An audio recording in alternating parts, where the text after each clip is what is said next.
Enrique Cornejo, exministro de Transportes y Comunicaciones. Bienvenido a PBO. Muchas gracias por la invitación y espero que la pronta mejoría del Chemo. Por supuesto, se vive la previa, pero no del Perú versus Chile. Se vive la previa de la inauguración del puerto de Chancay y creo que eso no le va a gustar a Chile. Y lo digo por lo que estábamos conversando con el señor Cornejo antes de iniciar esta entrevista. Sí, efectivamente. Mira, para ponerlo en contexto, en la antigüedad, como dicen los muchachos, el point estaba en el mar Mediterráneo. Ajá. O sea, la antigua ruta de la seda venía desde China, traía la seda y otros productos por camellos, por tierra, llegaba a otras zonas del Asia, llegaba a otras zonas de Europa, no habían países como los que conocemos ahora, llegaba al mar Mediterráneo, cruzaba y llegaba a Egipto. Cada vez que viene Navidad, ya viene Navidad, vamos a ver esos cargamentos que llegaban, ¿verdad? Muy bien. Luego pasa el tiempo y el punto de acción de mayor dinamismo económico, tecnológico, financiero es el Atlántico. Todo el siglo XX. Nosotros durante 5.000 años siempre hemos estado aquí, donde estamos. Pero la fiesta no era aquí. La fiesta era en el Mediterráneo, la fiesta era en el Atlántico y ahora la fiesta es en el Pacífico. Las mayores, digamos, dinámicas de comercio, inversión, tecnología e incluso la mayor confrontación geoestratégica entre China y Estados Unidos, ¿dónde se da? En el Pacífico. Y nosotros estamos en el centro de la zona Pacífico Sur en Sudamérica. Y por lo tanto hay dos alternativas. O solamente miramos estos acontecimientos y decimos qué bien, o aprovechamos esta ola extraordinaria de estar en el momento adecuado y en la ubicación adecuada para hacer un cambio nosotros los peruanos y aprovechar este cambio para beneficio de nuestro desarrollo. Ese es el gran desafío, creo yo, que nos da el mensaje de estos actos. El puerto de Chancay, evidentemente, abre una nueva ruta marítima. No existe esta ruta marítima directa. Hoy día, los buques Super Post-Panamas, los buques se clasifican Panamax, Post-Panamas y Super Post-Panamas. Panamax son los que pasan por el Canal de Panamá. Post-Panamas, algunos de ellos ya pasan por el nuevo Canal de Panamá.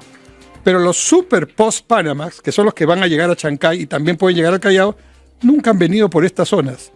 ¿Dónde dejan la carga? Porque hay carga. La dejan en Long Beach o en Los Ángeles, en Estados Unidos, la dejan en el puerto de Manzanillo, en México, y de ahí buques más pequeños traen la carga a Colombia, a Ecuador, a Perú, a Chile. Ahora viene una ruta directa entre Asia, Shanghai, Chancay, por ejemplo, 15 días menos de trayecto. 15 días menos considerando el tiempo que pasa en estos puertos intermedios. Lógicamente, los primeros, entre comillas, perjudicados, Los Ángeles, Long Beach, Manzanillo. Pero los que más perjudicados van a estar, evidentemente, son los puertos que hacían el trabajo de cabotaje hacia el Callao, cuando en realidad el cabotaje siempre ha debido ser, cabotaje es el transporte entre puertos, siempre ha debido ser desde el Callao hacia Chile, hacia Ecuador y hacia Colombia. Bueno, se corrigió, pues, ¿no es cierto? Primero con el Callao.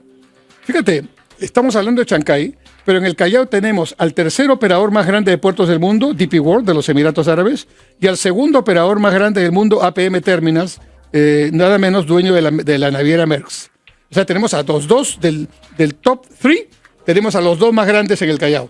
Faltaba el primero, ese es China, COSCO Shipping Port, y está en Chancay. Entonces, en la costa peruana tenemos a los 3 principales operadores de puertos del mundo. Y la pregunta es, ¿por qué? Por esto que te estoy diciendo. ¿Gol de Perú? Recontra gol de Perú, ¿no es cierto? Y creo que hay varios goles que estamos haciendo ya, pero estos goles están más, digamos, generados por una especie de corriente internacional que nos lleva, y en algunos casos felizmente estamos avanzando. Por ejemplo, tenemos algunas islas de eficiencia en el Perú. Tenemos el Banco Central, donde estuvo muy bueno el discurso del señor Velarde, ¿no? Que ha logrado tener la independencia que varias agencias necesitan para poder hacer su trabajo. Conclusión, un nivel de reservas internacionales que da para 22 meses de importación. A nosotros los economistas nos enseñan en el primer curso de economía que para estar tranquilos con el tipo de cambio y las reservas hay que tener por lo menos 6 meses de importaciones. Nosotros tenemos 22 meses de importación y Bolivia tiene 1 mes y medio. Y por eso ya su dólar, su moneda, el peso boliviano no sirve, el dólar es escaso y caro y el sol se ha convertido en su moneda. Y la han bautizado, ¿sabes? Como el cholar, ¿no? El cholar es el argot popular boliviano. Bueno, entonces el Banco Central cumple su tarea, ¿Qué otro cumple su tarea? El Mincetur cumple su tarea.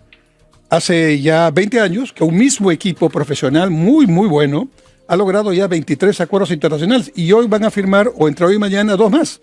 Uno nuevo con China, que amplía 5 capítulos que no habían, es el perfeccionamiento del acuerdo con China, que ya tiene más de 10 años, y uno nuevo con Hong Kong, que si bien es políticamente de China, económicamente es una economía, digamos, que se maneja por su cuenta. Incluso hay un líder de Hong Kong acá. Entonces, esas son muy buenas noticias. Y la otra muy buena noticia, porque las abuelas decían, Dios es peruano, ¿no? Y parece que sí, algo de razón tenían las abuelas. Justamente le iba a comentar lo mismo, ¿no? Sí. Perú, país bendecido, Dios es peruano, el tal Banco de Oro, todo lo que nos decían las abuelas y en los colegios, ¿no? Sí. ¿No? Y el puerto espacial que acabas de anunciar hace un momento. La NASA ha dicho que la base del Pato de Talara va a ser una base aeroespacial. ¿Para qué?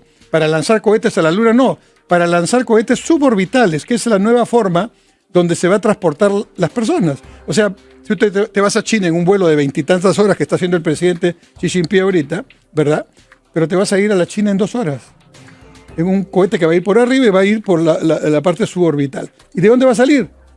Ya no de la base digamos, en California o la base en la zona digamos, de Florida, ¿no? Sino de la base del Pato de Talara en Perú. ¿Y por qué? Increíble. Porque estamos cerca de la línea ecuatorial y eso he aprendido porque ya averigüé por qué el Talara. Primero porque hay una base, no tienen que empezar de cero. Y segundo porque los cohetes que salen cerca de la línea ecuatorial gastan menos combustible y son mucho más eficientes desde el punto de vista aeroespacial. Fíjate tú. ¿Y qué tenemos que hacer frente a todo esto? Los peruanos tenemos que dejar la agenda mediocre en la que nos encontramos y ponernos a trabajar en lo importante. Me decían más temprano que la pelota está en nuestra cancha. Y haciendo este paralelo con el fútbol y esta guerra anunciada entre pues Arturo Vidal, Gareca y bueno, en fin, yo creo que estos goles son los que deben importar. ¿Por qué? Porque nos hemos pasado hablando de los arreglos estéticos de la Presidente. Ella misma lo ha puesto en agenda, ella misma lo ha puesto en agenda. Y también el tema del cofre. El tema del cofre puesto en agenda también por el ministro Adrián Sen, porque si este tema se hubiese aclarado oportunamente, no estaríamos en este baile, ¿no? Esa es la agenda mediocre que tenemos. Pero creo que los ministros de Estado, cada vez rostros nuevos, no tienen la capacidad, uno, de comunicar, de tomar decisiones políticas difíciles y de ser políticos. En los últimos años hemos visto un discurso que quiere deslindar de la política y se dice, yo no soy político, yo soy un técnico.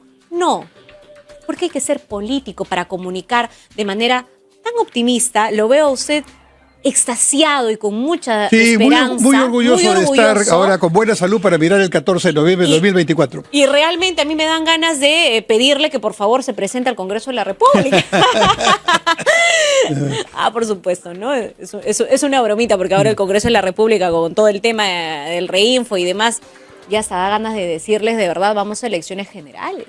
Pero como Dios es peruano, el Congreso tiene en sus manos una ley que si la aprueba esta próxima semana, damos otro paso en el buen sentido. ¿Cuál es? Las zonas económicas especiales. Hay que vencer la resistencia del MEF.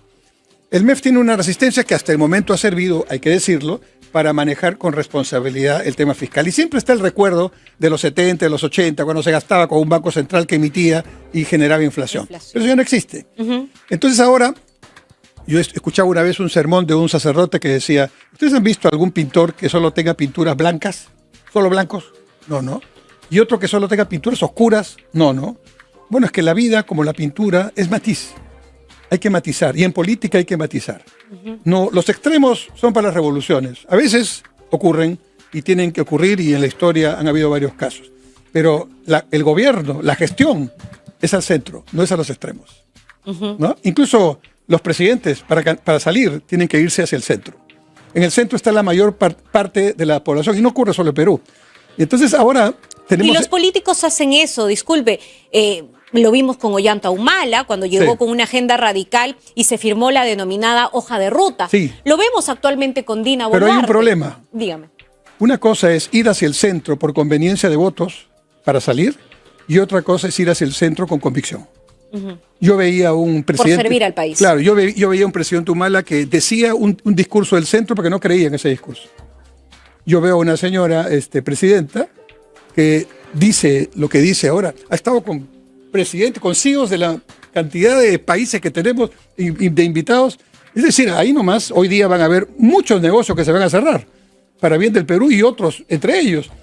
Le he hablado ha sido esto como un Davos, como el equivalente a un Davos, que es de igual o mayor nivel en términos empresariales. Qué ironía, ¿no? Ella fue a Davos y tuvo un discurso terrible, sí, ¿no? Y hoy le toca liderar esta cumbre. Y entonces esta cumbre, claro, no sé si la señora presidenta lo mirará solamente en el tema de la foto, que por supuesto es importante también, pero el contenido, este es un momento histórico.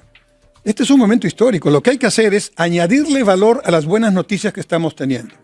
Mira, $2.000 millones en el aeropuerto Jorge Chávez. Fraport, pocos saben que el concesionario del aeropuerto hace 20 años es Fraport. ¿Y quién es Fraport? Es el principal operador de aeropuertos del mundo, alemán, operador del aeropuerto Frankfurt. ¿Y por qué están acá? Pronostico algo. En los próximos 3 años van a venir aquí, ya no solamente la TAM Sky, va a venir una línea aérea europea y una línea aérea asiática a hacer hub aquí. Porque aquí está el centro, para ir a todos los lados desde esta zona del Pacífico. Y como Dios es peruano, y las abuelas tenían razón, todos los analistas están de acuerdo en que en la segunda parte del siglo XXI el otro gran actor protagónico va a ser la India. Y la buena noticia es que estamos mirando a la India también. Sí. Entonces, por un siglo, el Perú tiene por un siglo la oportunidad de hacer lo que no hemos hecho en 2 siglos. En toda nuestra historia. En 2 siglos de república. Porque en los 4.500 años de antiguo Perú sí se hicieron bien las cosas. Y en los 300 años de presencia española sí, ahí se complicaron, ¿no? Ajá. Sí. Y bueno, jugando un poco con el fútbol, ¿qué significa? Bueno, esto es como de pronto, sin haber hecho el mérito nacional interno, de pronto estamos jugando en el Mundial de Fútbol. Y estamos clasificados, y no solamente estamos clasificados, estamos jugando ya casi en la semifinal. Ajá. ¿No? Esa es la importancia que tiene. Y por supuesto, los actores, los jugadores, los directores técnicos, los Dina Boluarte. Peruanos y los extranjeros que están chinos, alemanes, porque no solamente son los chinos, están los daneses, los holandeses, los árabes, los alemanes, los norteamericanos, ahora con el puerto espacial están los chinos. Todos ellos están trayéndonos y tienen sus propuestas y tienen sus propios proyectos, es natural, sus tecnologías, están trayéndonos su gente, están trayéndonos sus historias. Y el Perú no es cualquier país. El Perú es un país civilización con 5.000 años de historia. Somos más antiguos, un poquito más antiguos, tomando en cuenta Caral, 3.000 años antes de Cristo, claro, un poquito más antiguos que los chinos y los indios. Somos contemporáneos y ellos son un poquito más antiguos que nosotros con los egipcios y con los sumerios, que claro, ya no podemos identificarlos con un país. O sea, somos cuna de civilización de una de las 5 civilizaciones más antiguas de la humanidad. Por eso tenemos buena comida, pues tenemos 5.000 años comiendo, 5.000 años cocinando, 5.000 años acertando y 5.000 años equivocándonos. Entonces, cuando vemos un tema como este que pasa en nuestro país, y es cierto, la inseguridad, la falta de liderazgo, la debilidad institucional, las pugnas entre las instituciones públicas, y vemos eso y dice, se acaba el Perú, ya no hay nada que hacer, esto, y algunos muchachos se están yendo, nuestro capital humano más importante se está yendo. Entonces lo que yo quisiera decirles es, miremos en contexto esto. El Perú tiene 5.000 años de historia, 4.500 años de una muy buena historia, ¿no? Desde Caral hasta el último Inca, 300 años de presencia española, donde hubo muchas cosas buenas y también las malas, y apenas 200 años de república, 203 años de república. Esto es pues como decía Luis Alberto Sánchez, Perú retrata un país adolescente. ¿Y qué es un adolescente? Un adolescente es una persona que todavía es rebelde, que no se identifica todavía con su propia existencia, está mirando qué es lo que va a hacer. Ese es el Perú. La República del Perú, como democracia, ni siquiera tiene 203 años.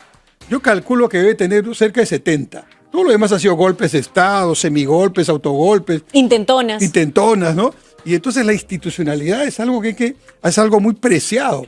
Yo estoy estudiando ahora, producto de un libro que publiqué que se llama Repensando el Estado, estoy estudiando el año 3 meses del protectorado de San Martín. Y algunos amigos me dicen, ¿qué haces ahí mirando el protectorado de San Martín? Bueno, es que San Martín, aparte de dedicarse a sus temas de militares, ¿no? Y muchos lo critican porque se fue sin terminar la tarea, en fin, ya. Pero en ese año, 3 meses, creó la Biblioteca Nacional, la bandera del Perú, el himno nacional, el Ejército del Perú, la Marina de Guerra, la Cancillería, el Ministerio de Economía y Finanzas y la Escuela Normal para Profesores. Definitivamente, si hacemos un paralelo con los gobiernos restantes, ese periodo es altísimamente productivo en institucionalidad, ¿no? O sea, le sobra tiempo a Dina, entonces. Pero claro, tiene 18 meses y yo creo que 18 meses es suficiente, por ejemplo, para dedicarse en cuerpo y alma a resolver el problema de la inseguridad. Tiene todo el poder, tiene la Fuerza Armada, es la jefa de la Fuerza Armada, tiene la Policía Nacional, es la jefa de la Policía Nacional, ¿no es cierto? Y tiene inteligencia que le puede permitir hacer las cosas que hay que hacer, ¿no es cierto? Y bueno, el liderazgo es quizás lo que falta. Yo creo que falta política. Porque Sí. lo que usted hace comunicando, lo que nos está comunicando es política. Sí. Y yo creo que le falta. Nos falta nuevamente llevar la política a los colegios, a las calles, a los barrios. Nos falta hacer política. Nos falta también, para hacer política, retomar el respeto mutuo. Yo puedo tener discrepancia contigo, pero no tengo por qué ofenderte. No tengo por qué llenarte de adjetivos. Yo tengo que respetar tu punto de vista. Hay un principio básico. Nadie tiene la verdad absoluta. Uh-huh. Y si yo no la tengo absolutamente, ¿por qué no parte de lo que tú me dices puede ser parte de lo que hay que hacer? Uh-huh. Ese espíritu que es básico en la escuela de Harvard de negociación, entender que yo no tengo toda la verdad y tratar de buscar intereses comunes, eso es lo que hay que hacer. Eso es la política. Ahora, yo lo escucho con mucha esperanza, mucha expectativa, muy orgulloso, pero cuando la gente no siente este crecimiento, estos logros como país en su día a día, por ejemplo, en las citas de salud, en las citas en cualquier hospital del MINSA, cuando pues tiene que ir al interior del país y tienes la carretera carcomida por la corriente del río Guayaga, cuando pues los precios de los productos están en alza, cuando te cae una bala perdida y terminas, ¿no?, en el hospital o pierdes la vida, como el caso de una mamá que iba en una combi, perdió la vida, le cayó una bala perdida y su hijita llegó hasta el terminal y se dieron cuenta que estaba muerta. Cuando tienes eso todos los días, entonces tú dices, ¿dónde está lo que me está contando el señor Cornejo? Si no lo veo en progreso, si no lo veo en desarrollo. ¿Por qué? Porque eso tiene impacto directo con la población. Y si eso no funciona bien, o a lo mejor que nos permita tener un acceso digno, a lo más mínimo, a lo más básico, ¿dónde está entonces? Tienes toda la razón. Y en eso consiste la crisis de la política, de la institucionalidad, de la propia democracia. Para algunos la democracia no sirve. Y lanzan discursos, digamos, rompe sistema, porque tienen ese caldo de cultivo. Pero hay que hacer docencia, hay que explicar. A ver, primero, una cifra, por favor, que quede grabado en todos los que nos están escuchando. Para poder tener empleo, que es la primera solución para todo lo que me has dicho, es tener empleo estable. Correcto. Con ingresos predecibles para tener una vida digna. Ya, ese empleo solo puede ocurrir si crecemos, escúchame bien, arriba del 6%. Eso es medido. Debajo del 6% ahora estamos creciendo al 3%. Y somos el mejor de América del Sur, acaba de decirse eso en la reunión de APEC.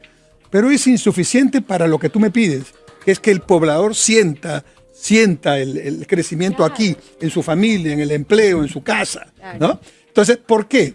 Porque nosotros crecemos 1% en población todos los años. Más peruanitos y peruanitas, 1%. Uh-huh. Ellos no van a trabajar, hay que alimentarlos como debe ser. Restamos 6 menos 1, 5. Y entonces el crecimiento mínimo de Perú tiene que ser 5. Y los activos que hay para poder crecer mínimamente, sin hacer mucho esfuerzo, pero sí ponerle atención a este tema, es justo 5. Entonces, cuando crecemos por debajo del 5, no lo estamos haciendo. Y los 350.000, 400.000 jóvenes que cumplen 15 años cada año y entran a formar la fuerza laboral, no van a tener trabajo. La mitad se va a ir al extranjero, los que pueden, y los otros van a formar el ejército de los ninis, ¿no? Ni trabajan ni estudian. O terminan en la delincuencia. O en la delincuencia. 1,5 millones en ninis ahora. Uh-huh. Eso es grave, uh-huh, ¿no es cierto? Ya. Entonces, principal tema, hay que crecer. La pregunta es cómo se crece. No se crece con un discurso, No se crece cambiando la Constitución, no se crece gritando, se crece invirtiendo. No hay otra fórmula.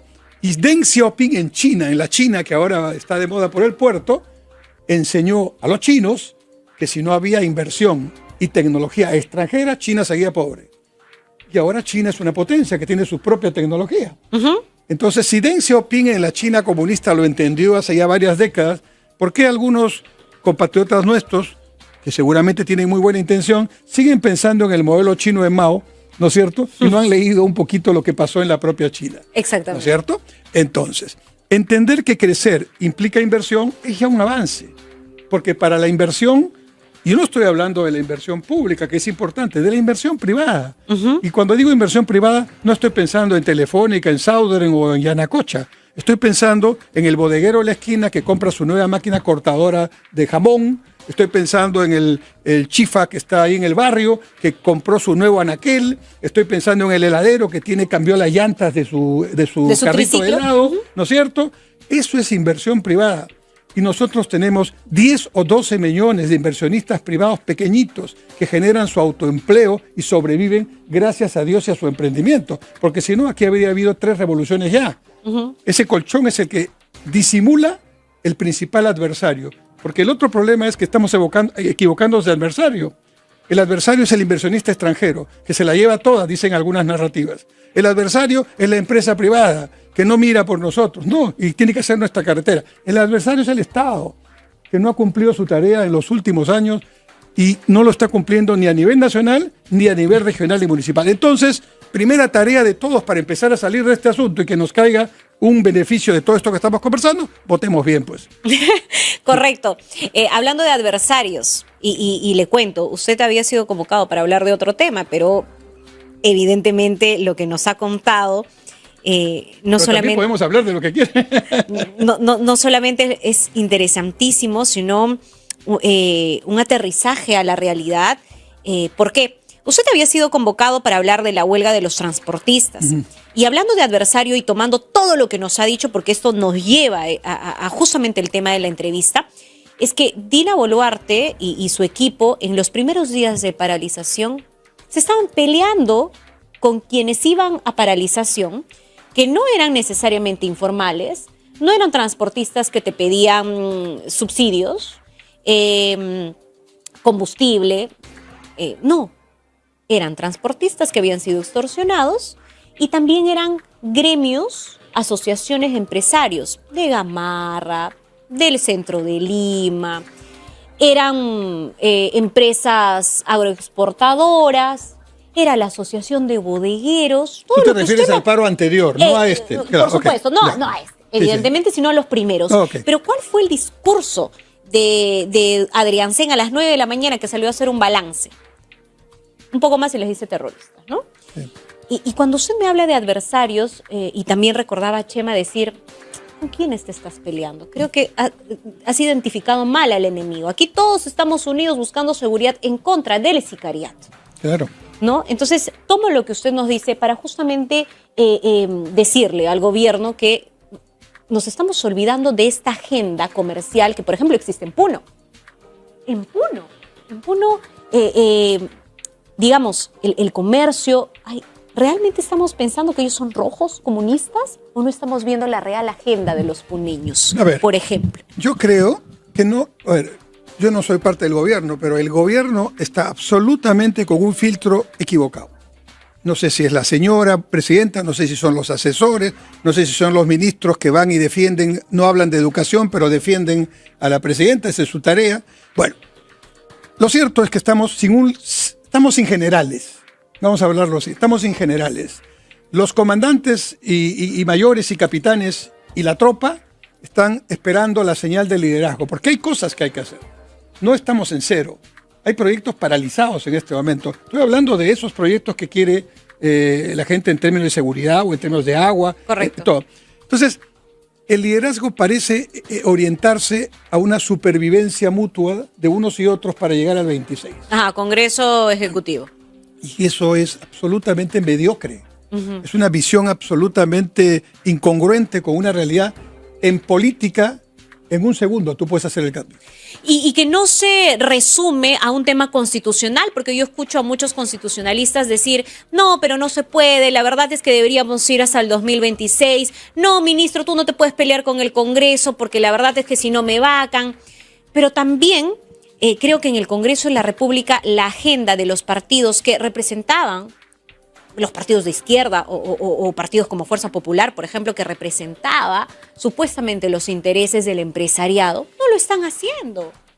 ¿Quiénes creen que son los empresarios que nos van a llevar al crecimiento en nuestro país? Lo que usted nos decía, la empresa privada el enemigo, los capitales extranjeros enemigos. No, también tenemos empresarios, pequeños empresarios, claro, emprendedores, y por ejemplo, desde los partidos, entre comillas, de derecha, nos estamos olvidando de esa agenda. ¿Sí?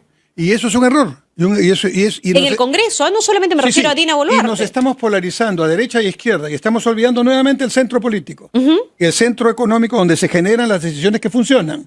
No se generan en los extremos. Y entonces allí vamos a hablar de la Constitución. 2 artículos nomás te voy a mencionar. Artículo 1, página 1.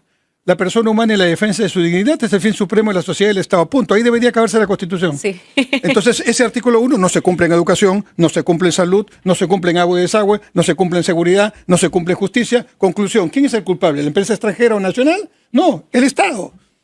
Y el Estado está conformado por funcionarios de carrera, pero también por elegidos por nosotros. Congreso. Entonces, ahí tenemos que hacer un cambio. No puede ser que sigamos...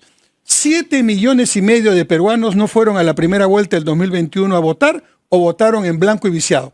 Votar en blanco y viciado, a ver si alguno de los que está escuchándonos ha votado blanco y viciado alguna vez, favorece a quien tú quieres, digamos, o a que tú no quieres. A que tú no quieres, al que tú crees que no es capaz de... ¿Por qué? Porque ese voto, la ley dice que sale y le das proporción mayor de los que quedan, que sí quieren votar por ellos, y por eso un Castillo que sacó una votación de 10-11% real, terminó pasando a la segunda vuelta con una votación creo que de 18. Igual con la señora Keiko. Con los dos pasó lo mismo. O sea, los que votaron en blanco pusieron en la segunda vuelta a los 2 candidatos. Y los que no fueron, bueno, evidentemente generaron esta condición. 7,5 millones de 20 y tantos millones de votantes. Entonces, esa es una situación por la que hay que empezar a cambiar las cosas. Segundo, veamos pues qué cosas quieren para nosotros, ¿no? Artículo 58 de la Constitución, título 3, régimen económico. La iniciativa privada es libre y se ejerce en una economía social de mercado. Así dice la Constitución, por si acaso.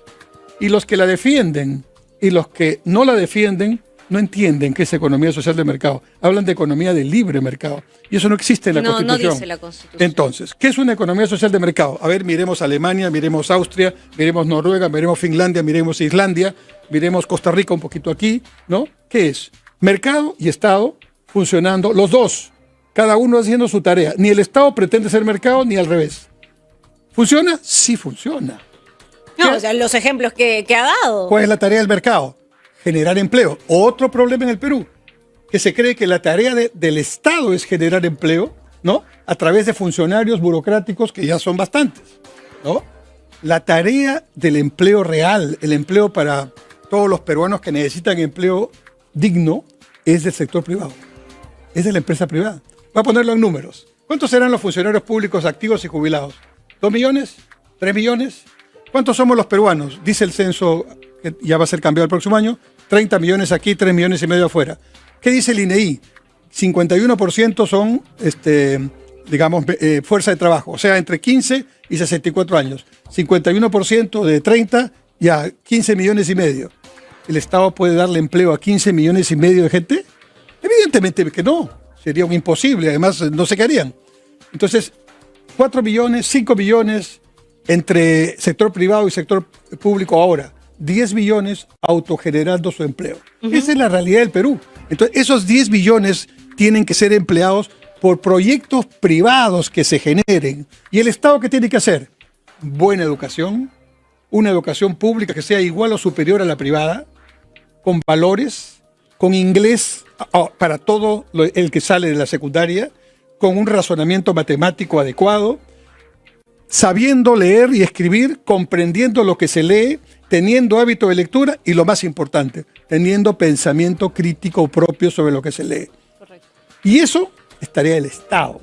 Salud pública, fundamentalmente preventiva. ¿Por qué hay colas y colas en los hospitales? Porque los centros de salud no funcionan. No hay médico, no hay medicinas, no hay tomógrafo, no hay análisis clínicos. Entonces, ¿cuánto vale poner a 2.000 centros de salud en el Perú en condiciones adecuadas? Lo que valga. Hay dinero en el Perú para eso. ¿No se le puede ocurrir eso a un gobierno pensando en la persona humana? Ese es el tema. No hay mucho entonces que cambiar en la Constitución si tenemos dos pilares que simplemente guían. Y en todo caso, más adelante veremos que tiene que cambiar, pero no es el tema. El tema es hacia dónde vamos. ¿Vamos hacia el sur? ¿Vamos hacia el norte? ¿O como conjunto el Perú va hacia la cuenca del Indo-Pacífico? Ese es el mensaje que nos está dando el mundo hoy día. ¿Lo tomamos o no lo tomamos? Muy bien, hablábamos al inicio de la entrevista de un gol de Perú, de un gol por esta relación con China, y justamente, señor Cornejo, está llegando el presidente de China a nuestro país. En breve nos vamos a enlazar con la señal del Estado, con TV Perú, para conocer todos los detalles. Recordemos que el presidente de China, Xi Jinping, estará pronto en territorio peruano. Eso sin duda lo vivimos los jóvenes, lo vamos a recordar con el paso de los años y por supuesto, ahí está. Vamos a enlazarnos entonces con la señal del Estado. No, todavía TV Perú no está con esa señal, por favor, ¿cómo es posible? Cuéntenos, señor Enrique. Bueno, en la historia de las últimas décadas de China, Xi Jinping es el líder que sigue. Primero fue Mao, con su gran esquema al interior de la China, equivocado. Lo encerró a Deng Xiaoping.